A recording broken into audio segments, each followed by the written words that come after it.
Some of the research shows that 90% of the thoughts that we think on a daily basis are the same thoughts as the day before. So if you think that your thoughts have something to do with your destiny, and 90% of your thoughts are the same known thoughts that you're always thinking, then your life should stay the same. Because the same thoughts lead to the same choices. The same choices lead to the same behaviors. Same behaviors create the same experiences. The same experiences produce the same emotions. Those same emotions tend to influence the way we think. And our biology, our neurocircuitry, our neurochemistry, our hormones, and even our gene expression is equal to how we think, how we act, and how we feel. And how you think, how you act, and how you feel is called your personality. And your personality creates your personal reality. That's it. So then it makes sense then if you want to create a new personal reality, a new life, you're going to have to change your personality. And you got to start thinking about what you've been thinking about and change it. You got to become aware of your unconscious habits and behaviors, even how you speak. Then you have to look at the emotions that you live by every single day and decide, do these emotions belong in my future? So many people try to create a new life as the same person. In order to create a new personal reality, you got to change your personality. So the principle in neuroscience says that nerve cells that fire together wire together. Thinking the same way, making the same choices, demonstrating the same actions, creating the same experiences that stamp the same networks of neurons into the same patterns, all for the familiar feeling called you. And you do that for 10 years in a row.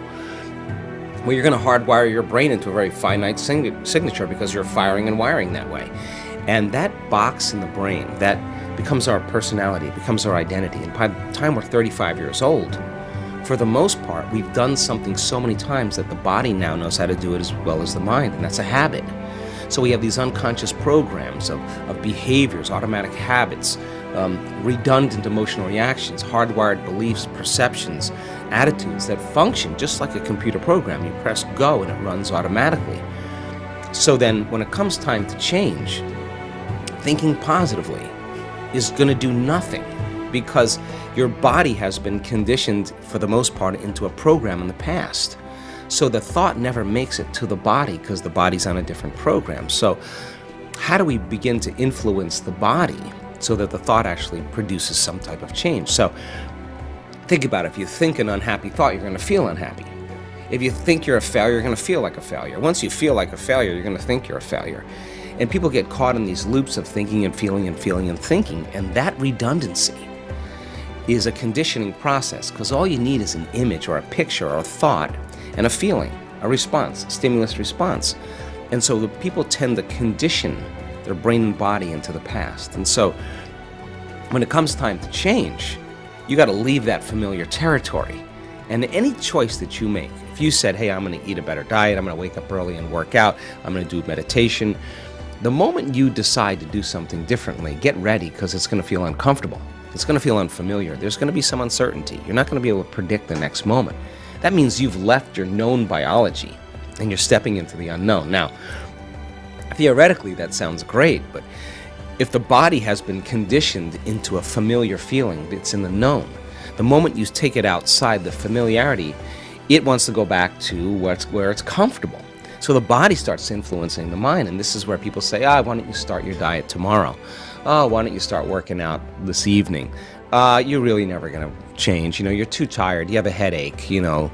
This doesn't feel right. And this is where people talk themselves out of it, because if they respond to that thought leads to the same choice, which leads to the same behavior, creates the same experience, produces the same feeling, and then they say, this feels right. No, that feels familiar. So going from one state of mind and body to another state of mind and body, you got to cross a river. And the hardest part about change is not making the same choice as you did the day before. Now, once people understand that they're going to be uncomfortable, then the question is, what thoughts do you want to fire and wire in your brain? What behaviors will you demonstrate in one day? And the act of closing your eyes and rehearsing who you're going to be when you open your eyes begins to install neurological hardware in your brain to look like you've already done it. Now the brain, which is typically a record of the past, now becomes a map to the future. And if you keep doing it, the hardware begins to become a software program, and you start behaving differently. And then if you can teach your body emotionally what the future will feel like, That means then you're not going to wait for your wealth to feel abundant, or your success to feel empowered, or your new relationship to feel love. In fact, the moment you start feeling abundant, you're generating wealth. The moment you start embracing empowerment, you're stepping towards your success. The moment you're in love with yourself and you're in love with life, you start creating equals in your life. Now that's causing an effect in your life.